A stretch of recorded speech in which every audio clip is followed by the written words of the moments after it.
Hi, my name is Bryce Burton, and today we're going to be looking at Etude number 3 from Portraits in Rhythm by Anthony Cirone. This is the first slower etude that we've had. You'll see that the quarter note equals 69 beats per minute, and the tempo marking says moderato maestoso.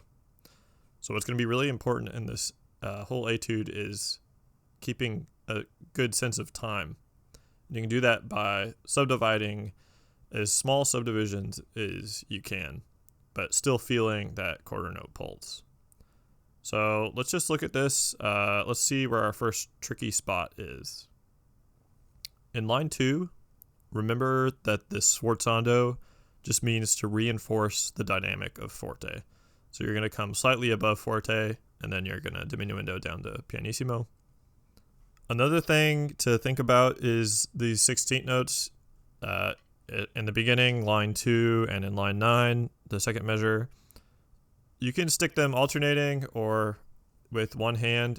It's totally up to you. It's just a different feel for each. It kind of honestly depends on what mood I'm in when I'm playing this. So sometimes I do it with my right hand only. Sometimes I alternate it. But if you have good alternating, then that's probably what I would recommend. If you don't have good alternating, just do it in one hand. And in line 3, these roughs should be very clean and open. You want those to sound really grand. So I'll just go ahead and play line 2 into line 3 so you can hear how this goes.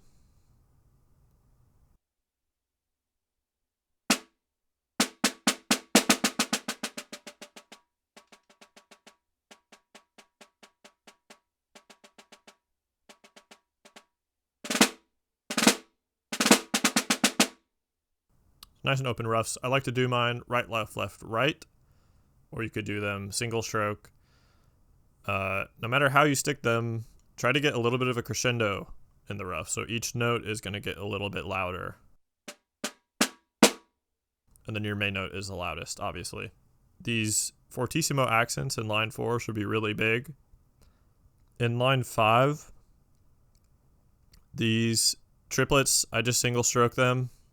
If you're having trouble with the speed, you could try doing Swiss Army triplets, which is right, right, left, right.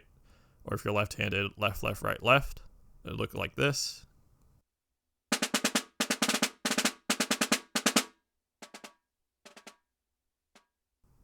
again, I just single stroke them.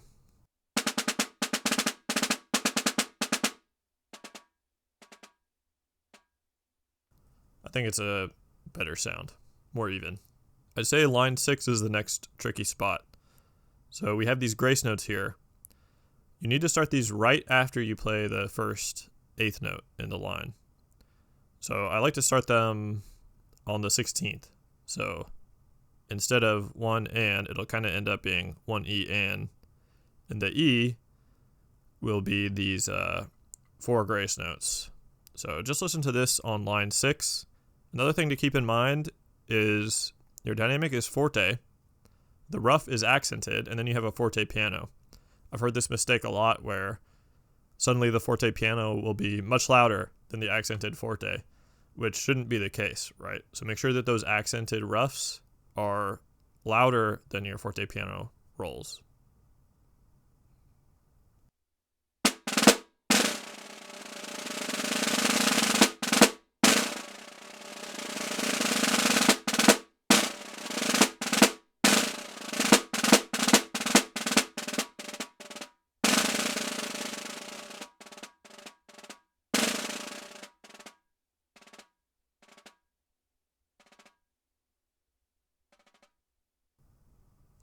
So notice this morendo, not only does it get softer down to almost nothing, but it's also going to get slower too.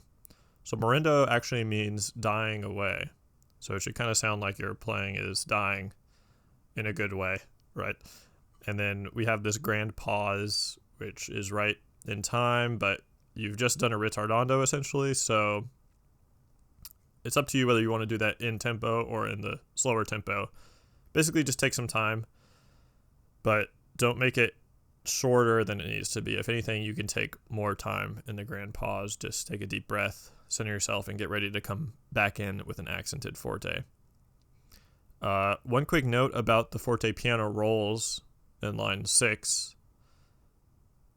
These should just start with one single stroke of roll as forte piano, but it's going to be a buzz, it's not a tap. So it's not like this.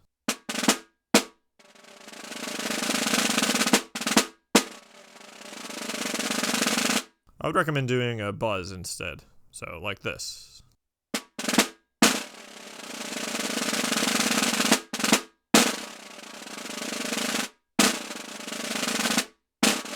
So you can actually hear that first buzz of the note, right?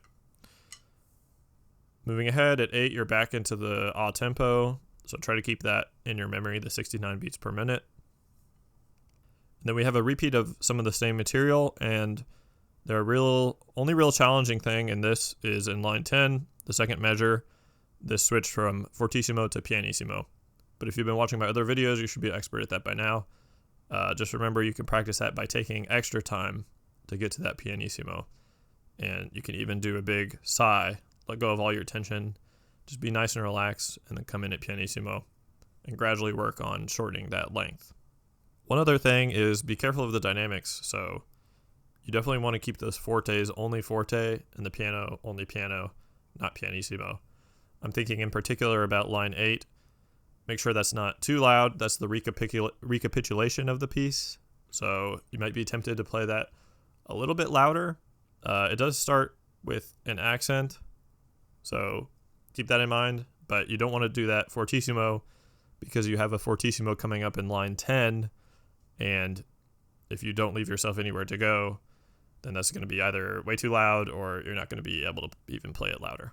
So just be careful of that. It's something that you need to always remind yourself of, especially when doing these Cirone etudes. They're pretty tricky with their dynamics. So not too much to talk about in this one.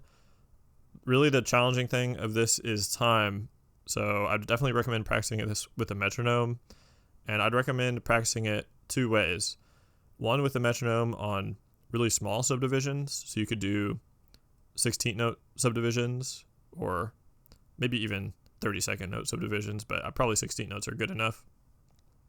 And then I'd practice it on quarter note or half note subdivisions, so you can make sure that your micro time is good, which means that all of these little 30-second note rhythms are right in time, square when they need to be, and triplety when they need to be, and that your macro time is good. Your overall time is good, meaning that you constantly keep that quarter note pulse going. That's how you get the right feeling in this maestoso. And it's kind of a cool contrast between the slow, open sections and the tight, really fast, compressed rhythms. All right, I'll play this for you one more time.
Thanks for watching, and I'll see you in Etude 4.